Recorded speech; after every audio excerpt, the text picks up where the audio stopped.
കേരളത്തിലെ മുഖ്യമന്ത്രി ചർച്ചയിൽ അന്തിമ പ്രഖ്യാപനത്തിലേക്ക് കടന്ന ദേശീയ നേതൃത്വം.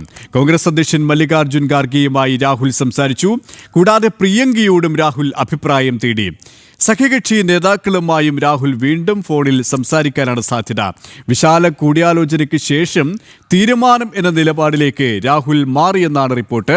മുഖ്യമന്ത്രി ആരാണ് എന്നതിൽ നാളെയോ മറ്റന്നാളോ പ്രഖ്യാപനമുണ്ടാകാൻ തന്നെയാണ് സാധ്യത. വിശദാംശങ്ങളുമായി ഡൽഹിയിൽ നിന്നും എസ് നന്ദഗോപൻ ചേരുകയാണ്. നന്ദൻ, മുഖ്യമന്ത്രി ആര് എന്ന ചോദ്യത്തിന് ഉത്തരമില്ല. ആ ചോദ്യം ഇങ്ങനെ നീണ്ടിരിക്കുമ്പോഴാണ് നിർണായകമായ യോഗ നടപടികളിലേക്ക്, കൂടിയാലോചനകളിലേക്ക് കേന്ദ്ര നേതൃത്വം കടന്നിരിക്കുന്നത്. അതുകൊണ്ട് തന്നെ നാളെ അല്ലെങ്കിൽ മറ്റന്നാൾ ആ ഒരു നിർണായക പ്രഖ്യാപനം പ്രതീക്ഷിക്കാമോ?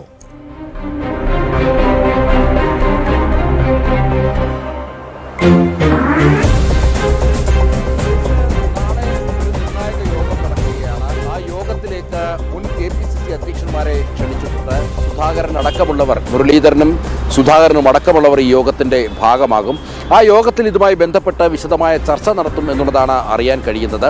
അതായത് നിലവിൽ 3 നേതാക്കളെയും ഇരുത്തിക്കൊണ്ടുള്ള ചർച്ചകൾ, ഒറ്റയ്ക്കൊറ്റയ്ക്ക് നടത്തിയ ചർച്ചകൾ, ഈ ചർച്ചകൾ ഒന്നും തന്നെ ഫലം കണ്ടില്ല.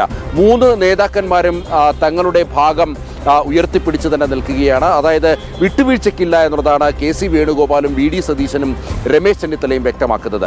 തൻ്റെ സീനിയോറിറ്റി പരിഗണിക്കണമെന്ന് രമേശ് ചെന്നിത്തല വ്യക്തമാക്കുമ്പോൾ വി.ഡി. സതീശനാകട്ടെ പട നയിച്ചത് താനാണ്, പടനായകനാകേണ്ടതും താനാണ് എന്നുള്ള നിലപാടിൽ നിൽക്കുകയാണ്. മാത്രമല്ല സഖ്യകക്ഷികൾ തന്നോടൊപ്പമാണ് എന്നുള്ളതാണ് വി.ഡി. സതീശൻ്റെ വാദമുഖം.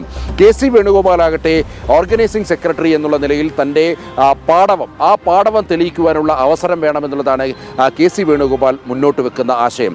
അതേസമയം AICC നേതൃത്വം ഇതുമായി ബന്ധപ്പെട്ടൊരു അന്തിമ തീരുമാനത്തിലേക്ക് എത്തിയില്ല എങ്കിലും കെ.സി. വേണുഗോപാലിന് അനുകൂലമായൊരു നിലപാടാണ് നിലവിൽ സ്വീകരിക്കുന്നത് എന്നുള്ളതാണ്. മല്ലികാർജ്ജുന ഖാർഗെയും അതേപോലെ തന്നെ രാഹുലും ഇതുമായി ബന്ധപ്പെട്ടുള്ള ചർച്ചകൾ നടത്തി. രാഹുലിൻ്റെ അടുത്ത അനുയായിയാണ് കെ.സി. വേണുഗോപാൽ. കെ.സി. വേണുഗോപാലിന് വേണ്ടി തന്നെയാണ് രാഹുൽ സംസാരിച്ചത്. അതേസമയം ഇത്തരമൊരു തീരുമാനത്തിലേക്ക് എത്തുമ്പോൾ അത് എങ്ങനെ കേരളത്തിലെ അണികളും മറ്റ് നേതാക്കന്മാരും അതിനെ ഏത് രീതിയിൽ സ്വീകരിക്കും? മാത്രമല്ല ഇതിനോടകം തന്നെ ഇതുമായി ബന്ധപ്പെട്ട് ഈ മുഖ്യമന്ത്രി ചർച്ചകൾ പോലും നടക്കുമ്പോൾ പരസ്പരം ഈ 3 നേതാക്കന്മാരും കാലുവാരുവാനുള്ള ശ്രമങ്ങൾ നടത്തിക്കൊണ്ടിരിക്കുകയാണ്. നമുക്കറിയാം, കഴിഞ്ഞ ദിവസം ബിഗ് TV എന്ന് പറയുന്ന ഒരു ചാനലിലൂടെ ഇതുമായി ബന്ധപ്പെട്ട് വി.ഡി. സതീശൻ നടത്തിയ ചില കൂടിക്കാഴ്ചകളുടെ ദൃശ്യങ്ങൾ, അദാനി ഗ്രൂപ്പുമായി നടത്തിയ കൂടിക്കാഴ്ചയുടെ ചില ദൃശ്യങ്ങൾ പുറത്തു വന്നിരുന്നു. ഈ ബിഗ് TV എന്നുള്ളത് തെലങ്കാന മുഖ്യമന്ത്രി രേവന്ത് റെഡ്ഡിയുടെ ചാനലാണ്. സ്വാഭാവികമായും അത്തരമൊരു വീഡിയോ ദൃശ്യം ആ ചാനലിലൂടെ പുറത്തു വരണമെങ്കിൽ അതിന് പിന്നിൽ പ്രവർത്തിച്ച ചാലകശക്തി എന്നുള്ളത് കെ.സി. വേണുഗോപാലാണ്. അതായത് കെ.സി. വേണുഗോപാൽ ഇതിനോടകം തന്നെ വി.ഡി. സതീശനെതിരെ ചില ഒളിപ്പോരുകൾ നടത്തുന്നതിൻ്റെ ഭാഗമായാണ് അത്തരം വീഡിയോ ദൃശ്യം പുറത്തു വന്നത് എന്നുള്ളതാണ് യാഥാർത്ഥ്യം. ഇപ്പോൾ വീണ്ടും ഇങ്ങനെ ഒരു മുഖ്യമന്ത്രിയെ തീരുമാനിക്കുന്ന ഒരു ഘട്ടത്തിലേക്ക് എത്തുമ്പോൾ സ്വാഭാവികമായും മറ്റ് നേതാക്കന്മാർ, ഏതായാലും ഒരാൾക്ക് മുഖ്യമന്ത്രിയാകാം, മറ്റ് 2 നേതാക്കൾക്കും മടങ്ങേണ്ട സാഹചര്യമുണ്ടാകും. അങ്ങനെ വരുമ്പോൾ ഈ 2 നേതാക്കളും സ്വാഭാവികമായും ആ മുഖ്യമന്ത്രി സ്ഥാനത്തേക്ക് എത്തുന്ന ആൾക്കെതിരെ പാരപണിയുമെന്നുള്ള കാര്യത്തിൽ തർക്കമില്ല. അത് എങ്ങനെയാകുമെന്നുള്ളത് AICC നേതൃത്വത്തിന് വലിയ ആശങ്ക ഈ വിഷയത്തിൽ നിലനിൽക്കുകയാണ്. അതുകൊണ്ട് തന്നെയാണ് ഒരിക്കൽ കൂടി ഒരു വിശദമായ ചർച്ചയിലേക്ക് കടക്കുവാൻ വേണ്ടി ഈ മുൻ KPCC അധ്യക്ഷന്മാരെ ഇപ്പോൾ ഡൽഹിക്ക് ക്ഷണിച്ചിട്ടുള്ളത്.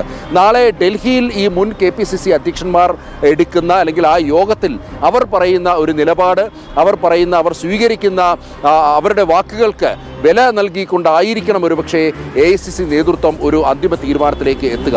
അതൊരു പക്ഷേ നാളെ ഉണ്ടാകാനുള്ള സാധ്യതയില്ല.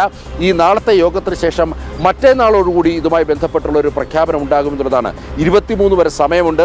അതുകൊണ്ട് തന്നെ അത്തരം സമയങ്ങൾ കൃത്യമായി വിനിയോഗിച്ചുകൊണ്ട് ഇതുമായി ബന്ധപ്പെട്ട് കൃത്യമായൊരു ചർച്ചയിലേക്ക്, വിശാലമായ ചർച്ചയിലേക്ക് കടന്ന ശേഷം മാത്രം മതി പ്രഖ്യാപനം എന്നുള്ളതാണ് നിലവിൽ AICC നേതൃത്വത്തിൻ്റെ നിലപാട്.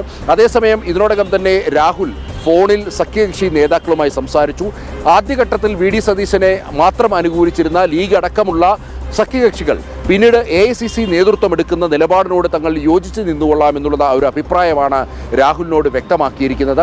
അതുകൊണ്ട് തന്നെ വി.ഡി. സതീശന് നേരത്തെ ഉണ്ടായിരുന്ന ക്ലെയിം, സഖ്യകക്ഷികൾ തനിക്കൊപ്പമാണ് അല്ലെങ്കിൽ അവർ ഇടയും എന്നുള്ള ഒരു ക്ലെയിം ഇതിനോടകം തന്നെ മാഞ്ഞിരിക്കുകയാണ്. അല്ലെങ്കിൽ AICC നേതൃത്വം അതുമായി ബന്ധപ്പെട്ട് ക്രോസ് ചെക്ക് ചെയ്ത് അത് സ്ഥിരീകരിച്ചിരിക്കുകയാണ്. വി.ഡി. സതീശനെ മാത്രമല്ല അനുകൂലിക്കുന്നത്, AICC നേതൃത്വം മുന്നോട്ട് വെക്കുന്ന ഏത് നേതാക്കളെയാണേലും താൻ അംഗീകരിച്ചുകൊള്ളാം അല്ലെങ്കിൽ തങ്ങൾ അംഗീകരിച്ചുകൊള്ളാം എന്നുള്ളൊരു നിലപാടിലേക്ക് ഇപ്പോൾ സഖ്യകക്ഷികളും എത്തിയതോടുകൂടി ഇപ്പോൾ ഇതുമായി ബന്ധപ്പെട്ട് ഈ ചർച്ചയ്ക്ക് ശേഷം നാളെ നടക്കുന്ന ചർച്ചയ്ക്ക് ശേഷം മറ്റന്നാളത്തോടുകൂടി മുഖ്യമന്ത്രിയെ പ്രഖ്യാപിക്കാനുള്ള ഒരു നീക്കത്തിലേക്കാണ് കോൺഗ്രസിന്റെ കേന്ദ്ര നേതൃത്വം എത്തി നിൽക്കുന്നത്. ഏതായാലും ഡൽഹിയിൽ തിരക്കിട്ട ചർച്ചകൾ തന്നെയാണ് നടക്കുന്നത്. എസ് നന്ദഗോപനാണ് വിശദാംശങ്ങൾ നൽകിയത്.